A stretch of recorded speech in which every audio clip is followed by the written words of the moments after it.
Right, and we are live. Hello, everybody, and welcome to Forever Rugby. It is a Thursday night already. As myself and Chris talking about before, it seems like we were doing a fan forum yesterday, but it's been another 7 days, been another hectic weekend of rugby, and lots to talk about tonight with two South African teams crashing out of the URC. One South African team, however, already pitching up as we head into the URC semi-finals of this weekend. Also some interesting results in the Currie Cup. Very much getting to the business end of competitions. Now tonight I am joined by Reza and Chris. Chaps, are we well? Can't complain. Yeah, good mates.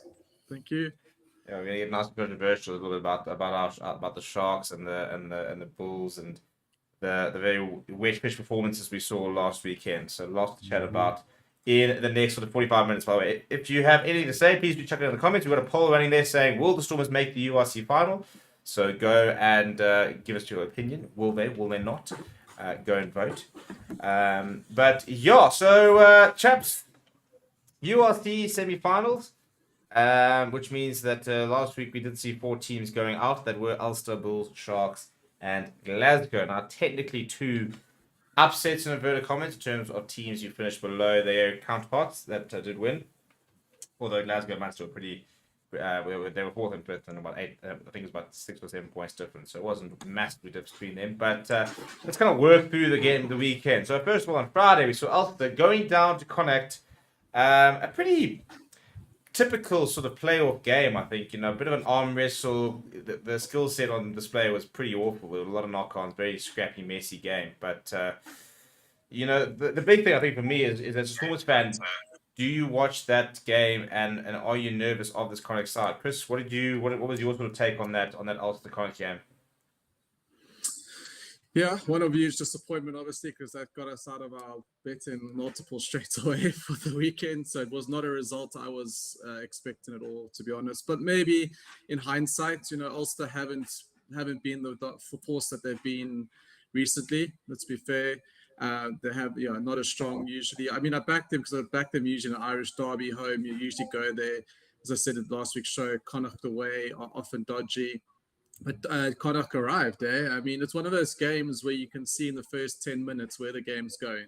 You could see by the body language and the physicality that Connacht were the team that were up for it. And I was sitting there roared after 10 minutes because Connacht were the one making headway and Ulster weren't. So that was let's face it, was a shock, but well played to Connacht. I mean, they've got set themselves up to come down to the Stormers. So, but I mean, good for those. Typical knockout derby sloppy game, and Connacht came through, so well done to them. Yeah, I was quite impressed with the pack of Connacht and a couple of nice big performances there because I think if Ulster had really sort of bullied them in front, I think there would have been sort of one-way traffic. But look, Ulster did try to come back towards the end, but just didn't really have enough of the tank. Reza, I don't know how much you caught of it. I didn't catch too much of that game. I watched a little bit of the highlights, but pretty impressive Connacht to be honest. It's one of those things though. You get to finals rugby, and I feel like you've earned a right to be there. And Connacht on form should probably have been there. And on your day in finals rugby, anybody can win. We said that last week. I can see already. There's a couple of comments in the chat. Henk Roos saying those are guys that wrote the Stormers off, and we'll get to that in a second. No, I'm actually going to get into it right now. When did we ever write the Stormers off? Because a couple people have said this. In fact, I think it might be the same person. When did we ever go back to those last week? And when did any of us say that Stormers are going to lose? Yeah, I'm not entirely sure where that's come from, but maybe there's some ventriloquism going on because I don't remember ever saying that. But what I will say is that my point is when we were discussing the Stormers and Bulls last week, and the same applies to this kind of game, is that anyone can win on their day. That's the point we were trying to make. Barring Leinster, who we were very sure about, everyone else was in with a chance. That's kind of my view on it. And so, as much as I didn't catch too much of that game in particular, that's just my view. I think that I don't think we can read too much into it that, Connacht are on the trail to a final or on their way to a win. But improvements for them, fantastic for them as a team, and I hope they continue improving. Yeah, well, I think we have to wait and see exactly how good they are going to be this weekend. But let's move to the next game, which was the Stormers Bulls game. Now, we all said that it had the potential to be quite close if the Bulls rocked up. We all said that there was Stormers game to lose, and at home they should have too much.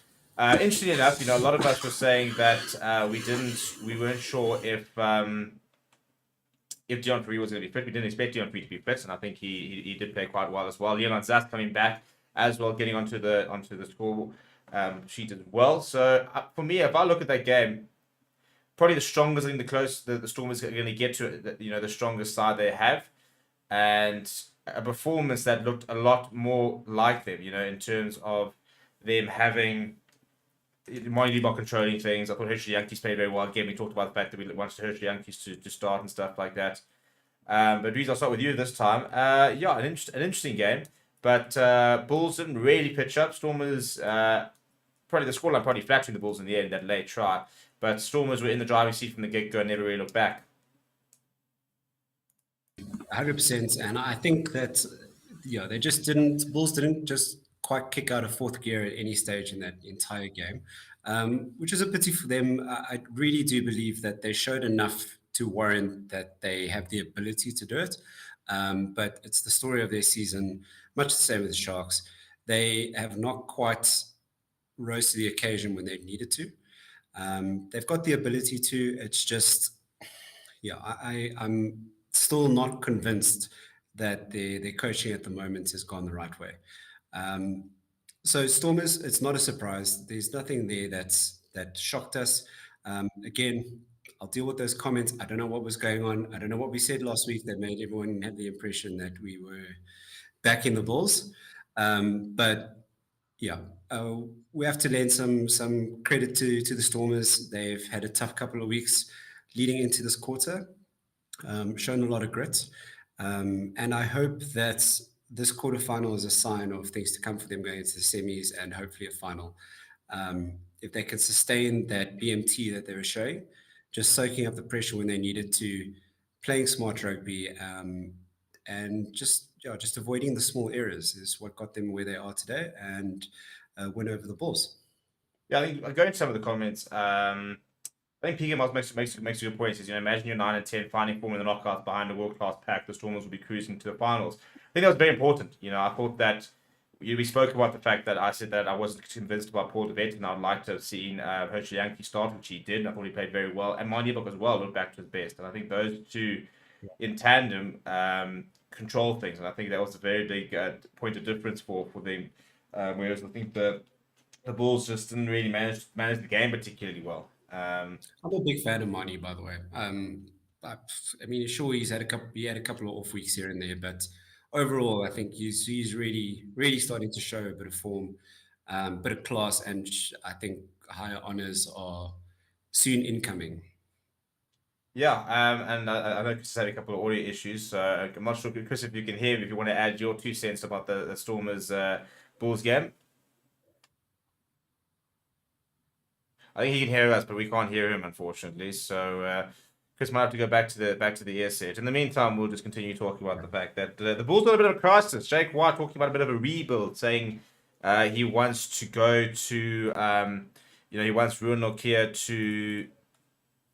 to bulk up a little bit. He wants, a couple of props, for example. I think he's pretty right in terms of they need him to be a rebuild, but I think a lot of it's been a bit of a systemic issue where I think 2 years ago, probably had the best squad in the country on paper and haven't really added to it or sorted it out. And all of a sudden, they're not the best squad. And yeah, just looked a little bit aimless. I mean, it's a little controversial. I'm not entirely sure I agree with that.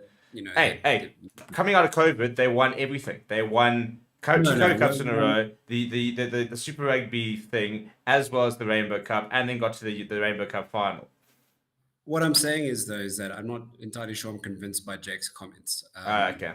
Not for the first time, by the way. Jake Hater incoming here, but it's just, I don't know. I think that's passing the buck. And he did it with the Curry Cup team. He's doing it again now with the senior team. It's like, you know what? You actually have one of the very best squads in world rugby at your disposal. maybe not the best squad in URC, but it's pretty damn far up there. And you're saying that you can't, that it needs a rebuild. Like you said, 2 years ago, they were one of the best squads. They haven't really had a huge player drain either. Well, let's see. I'm trying to think. So they lost. Obviously, they lost Marcel Couture, lost Trevor Newcarney, lost Dwayne Mullen. In the back line, not too many players. A decent amount of replacements though in those positions. Admittedly, not of the same caliber, one might say, but prospects for the future certainly.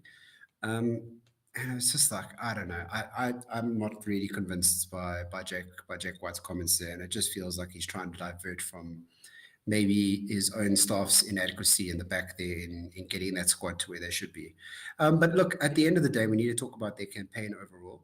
And there's nothing to be ashamed about getting into a quarterfinal of the URC.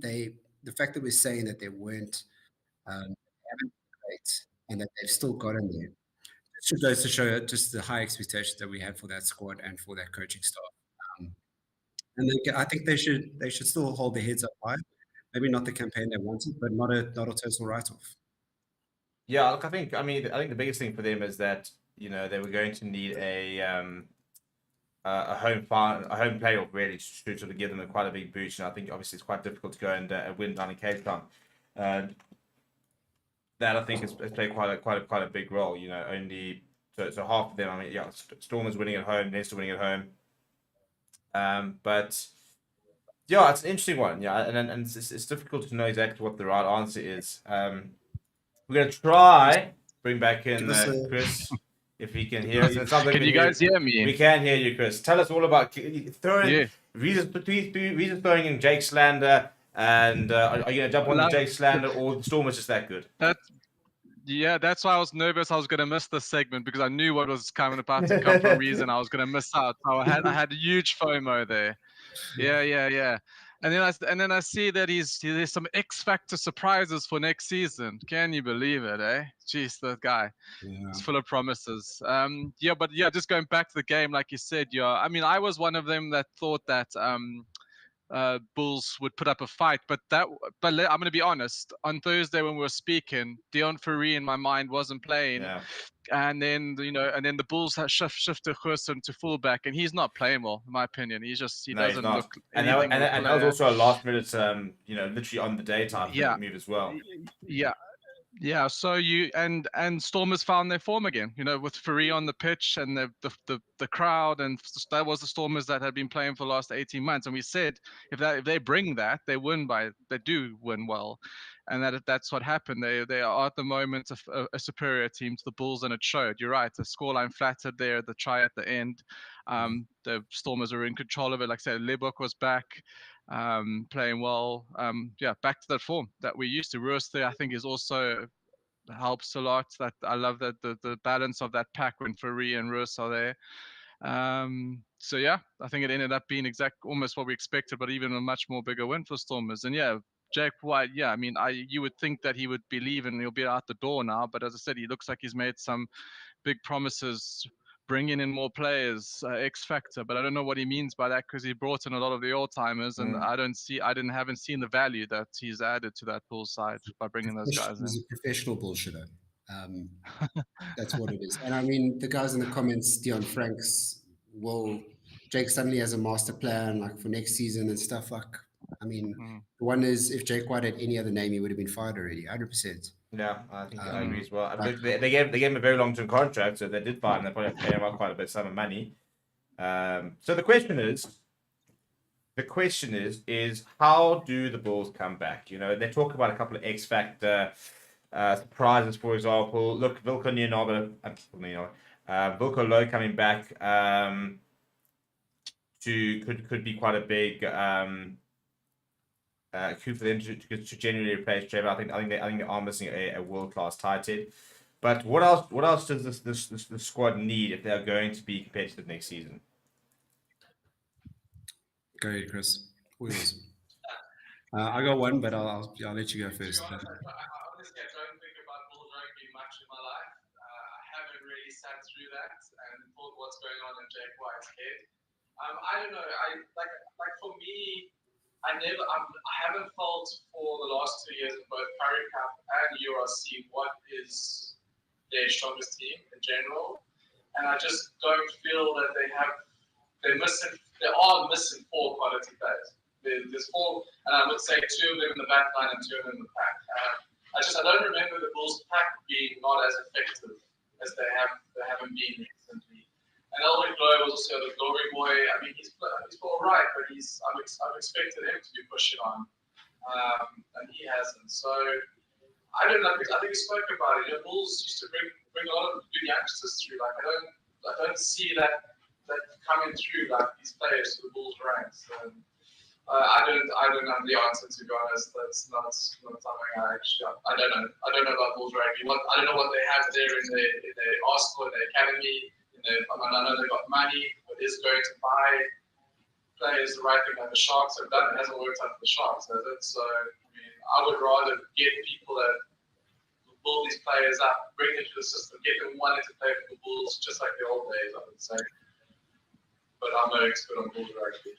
Right, have you got an expert opinion on what they need to do? I think there's a lack of identity.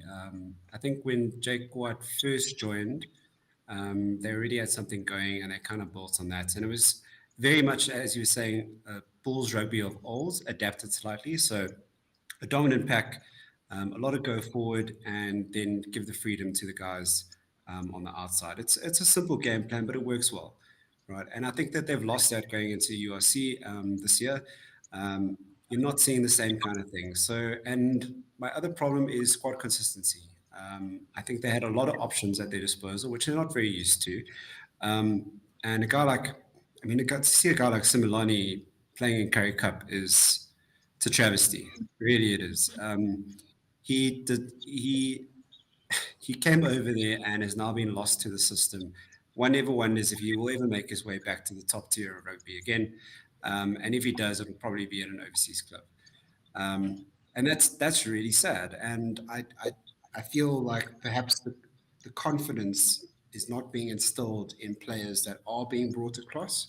And then they're not given the chance that maybe they need, when they shouldn't be brought in for the wrong reasons. A guy like Similani, I would never have said fits a Bulls style of play.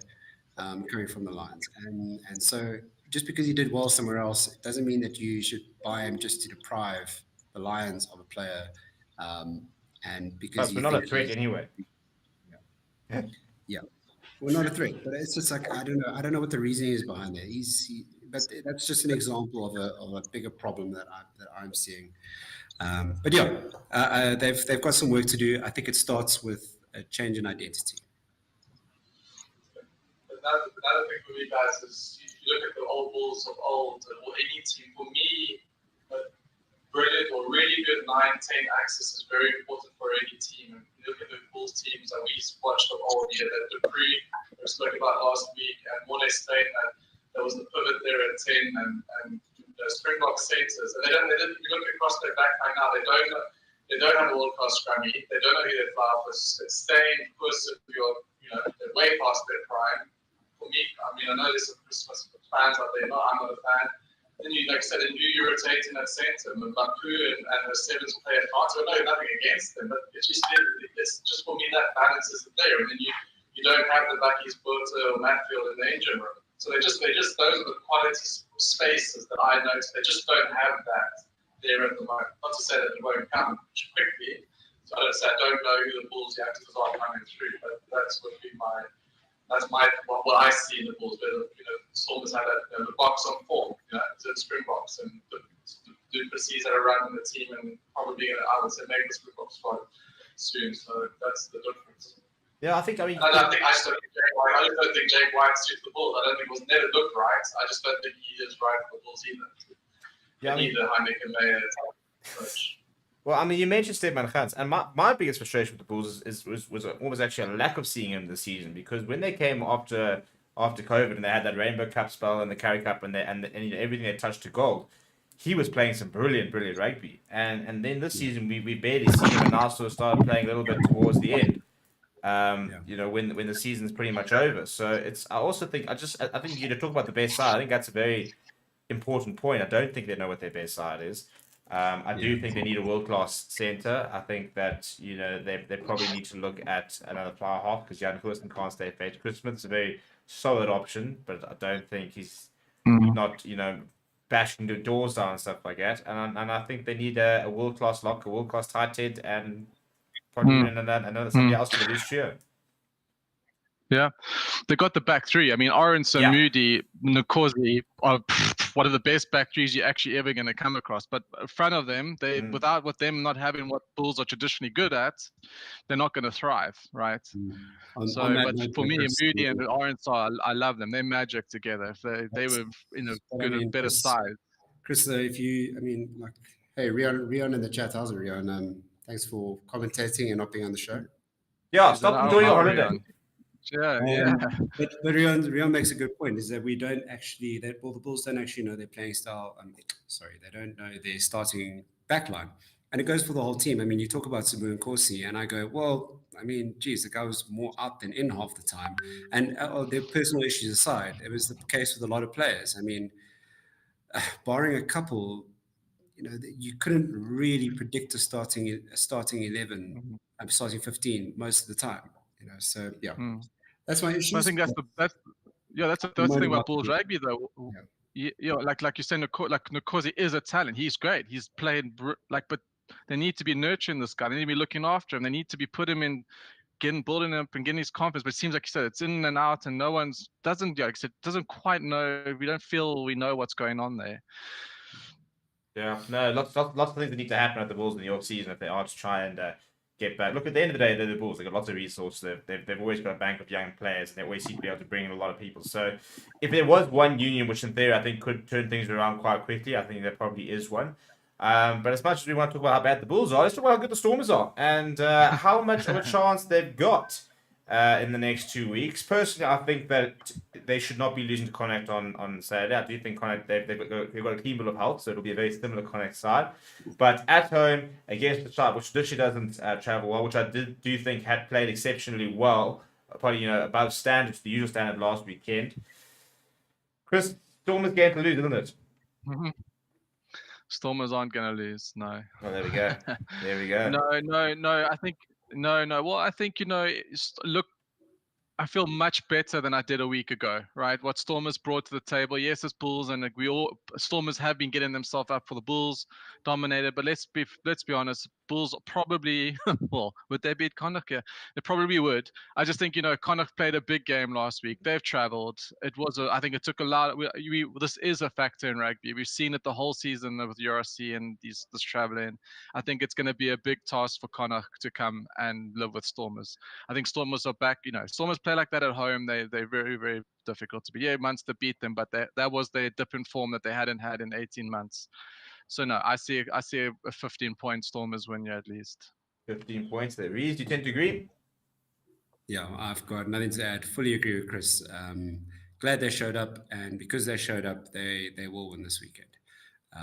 That's just about the coin toss there, and it's going to land on their side every single time. And to comment on Connacht, again, for me, it's very much like a Bulls situation. If they play at 100% and Stormers play at least at 85%, at 80%, the Stormers come away with the win. That's the difference in class. So it's going to have to take a really bad Stormers performance for Connacht to actually have a chance. And if they do, it'll be either because Stormers lost it, not because Connacht won it. Yeah, big I'll be honest. I think that Stormers that field at the moment. I thank goodness they well, actually, I don't know. It's a good thing if they change it, because I mean that is a little bit of a leveler. I've noticed in last season and this season, first half teams are in it with the Stormers because it is a bit slower, but eventually the Stormers grind that out. But it does slow the game up, and I've noticed that the Irish teams, even some of the Welsh teams, have hung in there till 60 minutes. If Connacht hang in there 60 minutes and get Stormers nervous, then it could be a good game. But I just think it's just too much power and probably class, if you want to say that. I mean, there's some good players in Connacht, but I think Stormers all around have the much better team anyway. So they should just grind it out. I will say that I think that Stormers need to dominate this one. Going into the final, assuming that they win, it can't be a tight one. They need to go in there with confidence soaring. Well, the nice thing is they can empty the tank because they've got 2 weeks between this and the final, if they are, and if Leinster win, Leinster have to go play again next weekend. So Stars, to a certain degree, might be aligning a little bit with the Stormers. Chances are they won't have a home final, which I think is quite a big factor. But they can go out, they can empty the tank against Connacht on Saturday. Leinster will have to be quite good to beat Munster. They won't be able to name, a half-ass side. They are going to have to pitch up and play pretty well. And they're going to have to then get up and play pretty well against next week to beat La Rochelle. And then if they are to try and win the URC, they're going to have to get up once again. So the Stormers have got quite a nice situation where they can go all guns blazing Saturday, try and pump Connacht, get some confidence, and then take 2 weeks off, take a week off and say, right, chaps, we've now got 2 weeks to literally work out how we are going to beat Leinster. So and if we get a Leinster Stormers final, I cannot wait for the chats from those Irish fans.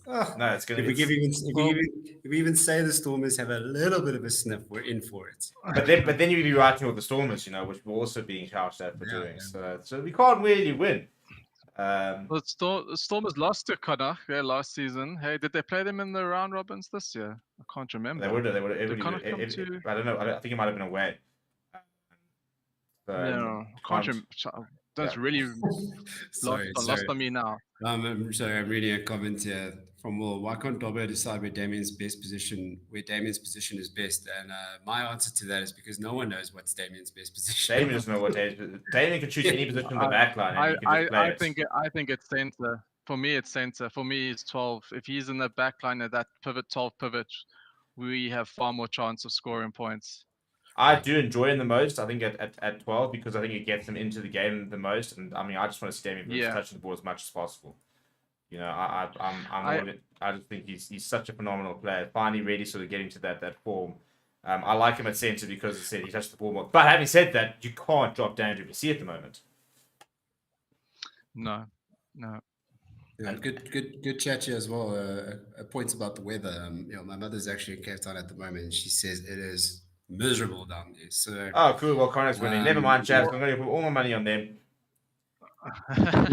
Well, that's what I'm saying. That field, and if it rains, I still don't think Stormers are going to lose, but it could get squeaky bum time if Connacht are in it after 60, 70 minutes. It's Irish weather. They're Connacht if the weather is bad and the field's cutting up, I think because they've played on that so they got their new artificial pitch. That's the conditions they've lapped up and loved, and no one could go to them and win that. So, but I just still think it's a bridge too far, I think, for them. But hey, yeah, look what happened last week. Ulster was supposed to cream them, so.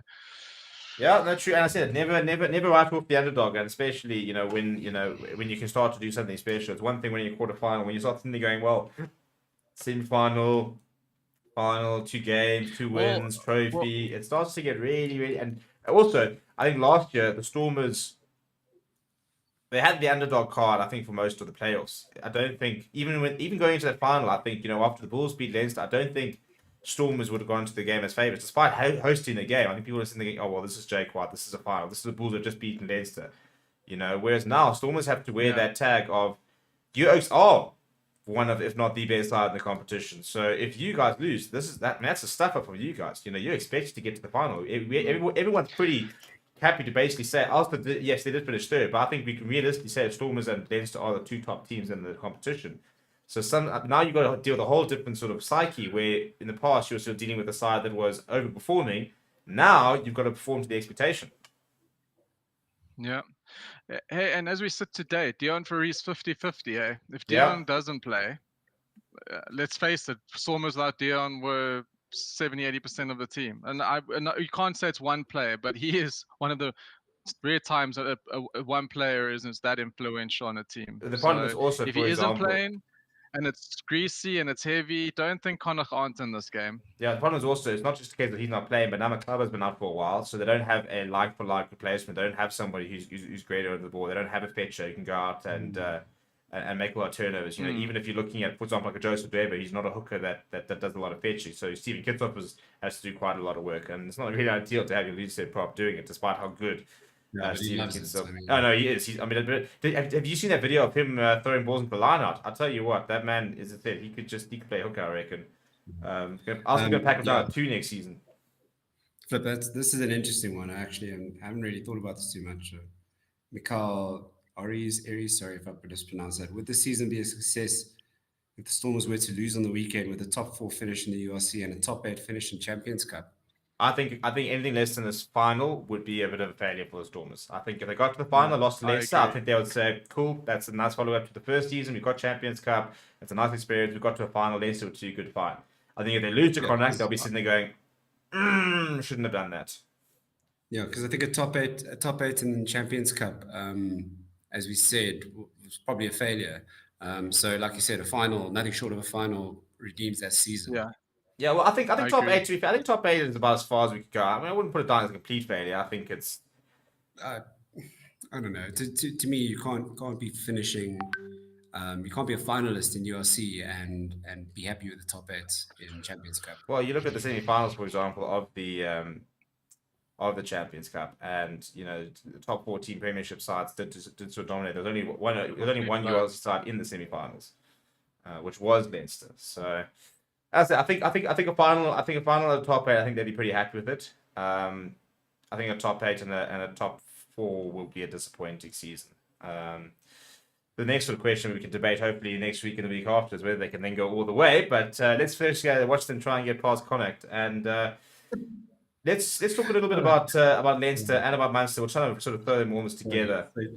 Just before we get into the game, the comments on fights today. Matthew Dixon, Connacht to win by 20, but good thing that Dixon's predictions are not usually so sharp. I mean, Sharks didn't do too great, did they, Dix? But Hey, dude, chill. Leave the Sharks out of this. I literally put a video out on my personal channel, and the title was "Sharks are dreadful." So I've gone after the Sharks a bit too much. But what I was actually saying interesting about the Sharks, because I want to talk about Leinster, is that for me, if you look at Leinster, the institution, Leinster where they are right now as a club, as a side, for me, that's everything the Sharks want to be. In terms of having top class talent, top coaches, top facilities, a really good player base. But the difference is that Leinster got the style of play, this progression, the system which works so well, and they're getting all the results. Sharks just aren't. But without talking much of the Sharks, can this Leinster side be beaten? And can Munster do it? That's two different questions. Are you talking about they can they be beat by Munster on Saturday? Definitely not. But can they be beaten by La Rochelle? Yes. Yeah, I said that last week. By the Storm, but the Stormers, they could, but I don't see it happening. But I think if anyone's going to beat Leinster, it's going to be La Rochelle again. But yeah, like that home, I called that last week, and then I realized it was in Dublin. I was like, oh, better be careful on those words. So. Maybe they get revenge and do it in Dublin, but I think La Rochelle's got the best game and setup to match Leinster. Fair enough. The question is now as well, and maybe we go with you. Leinster, how strong do they go this weekend? Can they afford to name a bit of the second string side? A little bit like the Sharks. Harry Byrne, third choice flower half. Yes, he's currently second choice flower half, but quite Jonathan Gibson Park coming off the bench. Josh Minifleer not involved. Can they afford to still rotate, or do you think they have to go back pretty strong if they're going to beat their Irish counterparts, who obviously a couple of players due to HIAs and stuff as well? Yeah, it's an interesting one. I think their rotation this season has actually been pretty good. They've got their second tier, even their third tier in 2 games when they've needed to, and seem to manage all the competitions pretty well. So if I were to say that they rotated, and they are rotating a little bit, but if they go with a huge overall, they're still in with a pretty good chance because this is not new to them. Those second string guys, third string guys know exactly what their responsibilities are, and they know how to slot into a system, which is how it should be in any team. You've got star performers, but your guys just below you are your understudies ready to come in at any point. So that's my one answer to that. But having said that, I would still go hard with your best team. To be very honest, I would go in. This is so important. They've just got to ensure they get there. Well, mine is sort of next thing, and I'll throw it back to Chris. Is how important is it to build momentum going into next week as well, as opposed to not playing a couple of players now 2 weeks in a row and then asking them to just come from the cold which they did do against Yeah. Toulouse. You know, they had that 2 week break, didn't send a good side down, prepared for Toulouse, and it worked. But you do also want to get players playing before a big game, so they're not coming off kind of completely cold, haven't played in 3 weeks type thing. Yeah. That's the other factor. Yeah. Yeah, so again, not the coach, not I don't know what they're thinking, but how I would see it, I would absolutely agree. I would see the next 3 games as like a World Cup run, quarterfinal, semi-final. My best team, top of my game, go in full guns. That's the end of the season. You got nothing to lose. All in, go for it.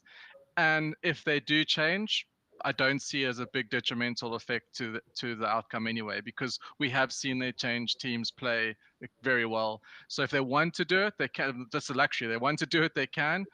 Maybe they have that because they are Leinster. They have the luxury to do it, because you wouldn't see probably any other team will be all in, then they don't have to. So I would probably see. I was checking some of the Irish guys' podcasts. They are expecting a little bit of a rotation, but not a lot. But they will make some changes. But I don't think. I mean, I don't know if you guys see Munster. No Murray, no Fikitoa, no Snyman. Munster or spent. Are they going to? So that's another reason why this game they can do that, because Munster aren't coming with all the cavalry that they've Well, had. That's with them success. I think that actually gives more of an argument as to why they should field the first team. Because if it was a bruising battle against I don't know, let's just call it a Bulls team, regardless of whether you're going to beat them or not, they're going to batter you. And so if it was against a team like that, I would have gone, yeah, sure, rotate a little bit, keep the guys fresh. You got a team like that, like you said, is spent. You may as well go in hot. Let the boys keep the momentum, keep the psyche up, and go into the effectively every weekend's a final for them at this point, and they've got to stay motivated. Yeah, well, it's a pity though, because Munster have had 3 amazing, really great performances. Stormers, Sharks, Glasgow, who haven't lost in over a year. Playing really well. I mean, if they had come in with that momentum and that team, there would have been a game on. I'm not calling Leinster to lose, but it was a game that I was looking forward to. I'm not, if Leinster rotate and Munster have got those players out. I'm not licking my lips for this one as much as I was. If it was a full Munster versus full Leinster, would have been amazing. I mean, I'll still watch it. I love those big Irish derbies. I think Munster will come to the party. I mean, whoever's going to play, they're going to give it their all and empty the tank. But I think Leinster are just too classy. It's just so hard to call Leinster losing. It's like, be a brave man. I don't think they will. I apologize. Let me off for a second. I just need to get a charger. I'll be back in a minute. Standard, classic. There's always one, isn't there? In the meantime, I'm going to go to some of the comments whilst we wait for Reza. So, CK Gaming is saying, is Leinster as formidable without Sexton? I think there's no doubt that they're better with Sexton, but I do think that Ross Byrne in the last 4 or 5 months has taken a step up. For me, it looks a genuine option at 10 for Ireland as well. I agree. So I actually really like him. He's really good. No, I'm enjoying him. Although I was also very impressed with Harry Byrne on Saturday as well. Rian saying Leinster can be beaten by the All Blacks in the first test. Evan saying Munster should wear yellow jerseys so Leinster's lower shoulder PTSD kicks in. Not a bad shout. Dion Frank saying, bigger picture, if Stormers can make it to final and find a way to beat Leinster, it'll shake the Irish psyche to the benefit of the Springboks later this year. Rian saying, first team for the next 3 games, they got caught cold last year. Mo saying, this is what I kept Flow Rugby for. There we go. Yeah, so, by the way, if you're looking to watch both the semi-finals this weekend, we do have watch guides. You can watch for free using a VPN. Dion saying, best team definitely, as I assume they're all home games for Leinster. They are. And Mikhail saying, if you had to do a top 5 power ranked rugby clubs, what would your top 5 be? Maybe we'll do that towards the end over there. Right, well then Chris whilst Reza is out and sorting himself out, maybe a good time to move to this screen over here. We're not particularly impressed with you. We thought about not welcoming you back, but what first losing week, and this is the attitude. Yeah, no, you're fine. No, we don't like to lose money, but we're still up. So talk us through last week, talk us through this week. What have you got for us? Yeah, I mean, I know I wasn't very positive last week. I wasn't showing those vibes because I was worried. This is betting, right? I mean, you can't win every week. And I was worried because I put everything into one bet and 4 legs, which is always risky. And yeah, and obviously I must admit my Reds pick I regretted by Friday morning, because I thought I changed. I thought the Waratahs were going to come strong as well, but by then also obviously let us down. But yeah, we lost that bet. Bulls, that last try came through, but it didn't matter, and we started off sort of nicely with the Landers and Chiefs. I mean, that cruised in, but anyway, 7-5 on the win-loss record, still up 8 units. We only wagered or risked the 1.5. So got some units there. So we don't want to lose this week. So, but I was saying to you, Stevie, are we, against the end of the season, and there's gonna be a lot less betting opportunities up until the World Cup, or probably into next year. The games are not going to be the weekends aren't going to be as full. So yeah, what I've got for you guys this week is I've got a single play. I've decided to also go for singles. I know some guys prefer the single playing singles, but this one I really like. Force over 29 at home to Drua. I think Force for me have showed enough at home. They've covered this for me better teams than the Drua. For me, the Drua, I mean, they've had some, beaten the Canes and Crusaders, but that's in Fiji. They're a whole different kettle of fish in Fiji. I think the sides go there with a different attitude. So, Force, the Drua away have generally been very poor on defense, and I think Force will score at least 5 tries, maybe 6 tries, which will cover this line. So we're going 1.5 units on the single. Force at home to Drua. Then I've got I have a multi. I only just reduced the unit stakes there just to 0.75, just to ease us into this multi. I got Blues plus 15.5 versus the Crusaders. I mean, as you know, Crusaders are looking like they're slowly building up to typical Crusaders upward curve towards the playoffs. But the Blues are still really good. I think the Blues should have beaten them in Eden Park last time. They dropped the ball 3 times over the line. I think this is a Crusaders win, but I don't think they blow out the Blues. I think they keep it within 10. Saracens at home to Northampton. I just think Saracens are just the class. They're just at home in a knockout. They hardly lose. I think they've lost 2 in the last 12 years. I think they're Northampton. I love Northampton. I love how they play. I love their team, but I don't think they've got the setup and the backbone to match Saracens at the moment. So I like Saracens at home. And Sale as well at home to Leicester. Leicester can be dangerous. Leicester can go to Sale and win, but Sale have had a good season. And again, you talk about the home stuff, but the home records matter. And Sale at home have been formidable. And also, Steve Diamond had a big sulk on Twitter yesterday because it was the English Premiership Awards last night, and none of the Northern teams got any of the bigger prizes. So he's moaned and said the North have been left out. So I think Sale are going to have a bee in their bonnet.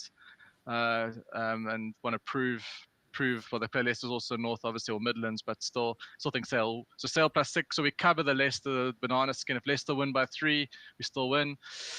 I've actually put a little. So yeah, so I've spoken about this, that I wanted to do a little bit of a big one, a big multi. And I thought, we've got a couple of units in the bag, and I think if one of the first 2 come in, should have a bit of profit, and this won't hurt us if we lose, but if we win, it will be very tasty. So I think Force will win at home. I think Drua will also score and keep the score close, within 10. So Force 1 to 12 to beat the Drua. Tars are at home to the Rebels on Sunday. I think the Tars will win, but I think this is going to be also not more than a 7 to 8 point win for the Tars. And again, like I just said, Sale at home, Leicester are good. They'll give them a run. So I'm calling these teams to win, but I don't think any of these teams go past 12. And that gives us a 20 to 1 or 19 to 1 little treble there, half a unit. So if it comes in, obviously we get about 10 units profit there. So that'll be nice. But that's a little bit of just a fun one. Not a fun one, but it's got a chance. And if it comes in, great. But if not, so we got the other 2 that I'm really confident should land for us. And I've put a lean in here because I was tossing and turning between putting this into the multi or put it in with the Force game, but I thought let's go for a single. Let's keep one there. But a lean is something that what you call is we don't put it to the record or it's an official pick, but I do like Chiefs at home against the Reds tomorrow. The Reds are just woeful on defense. The Chiefs at home, Chiefs are good. They're so good at home.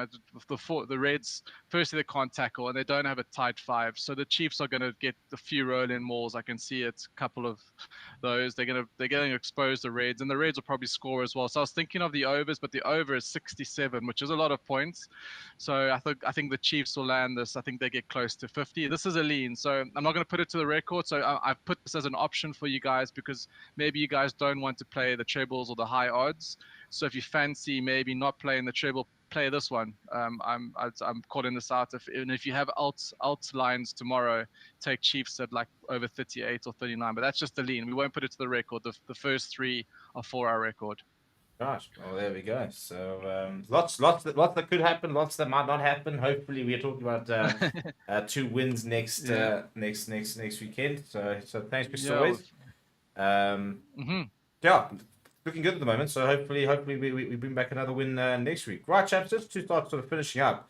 Yeah, we're talking about the fact that we're backing Leinster to do the job this weekend. We're talking about the fact that we're backing Stormers to do. So I think we're actually going to take that comment, which is going to be quite an interesting chat. And yeah, easy to miss it. Mikhail was asking us if you had to do a top 5 power rankings. Okay, let me start that again. If you had to do a top 5 power rankings for rugby clubs, what would your top 5 be?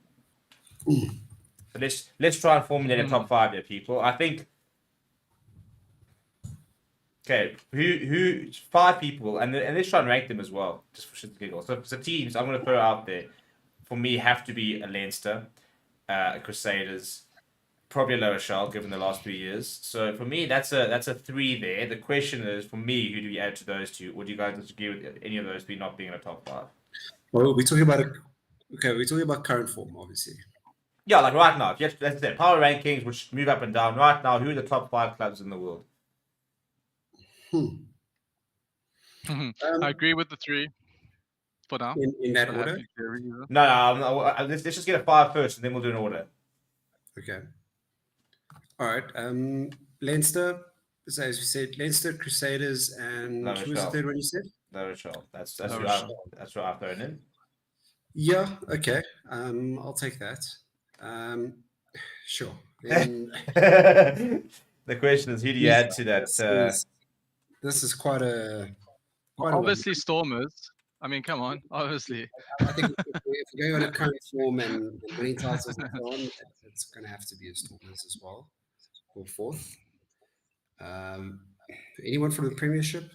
So, I mean, Saracens are topping the log at the moment, if I'm not mistaken. Are they back, for example? You know? Yeah. For me, it's between Saracens and Harlequins. Even the Harlequins have not made the playoffs. They've been playing. They were playing some nice rugby, and they did win the Premiership 2 years ago, was it? Yeah. But it's just something about Saracens just doesn't sit right with me. I don't after all the shenanigans, they're not a team I get behind. I don't like. Respect is a hard word because you've got to respect what they have achieved, but. They're a little bit of a snakes, So like. Well, would you rather put it? You know what makes this quite hard for me is I'm very tempted to say like a Chiefs, but I'll tell you why. It's just because I wish that we could see them play in Northern Hemisphere a little more. It's very hard to compare and do a worldwide power rankings. If you gave me a Southern and Northern Hemisphere, this would be a lot easier. But now we're in this position where all of us have watched 2 different hemispheres over some time, and we're all a little confused.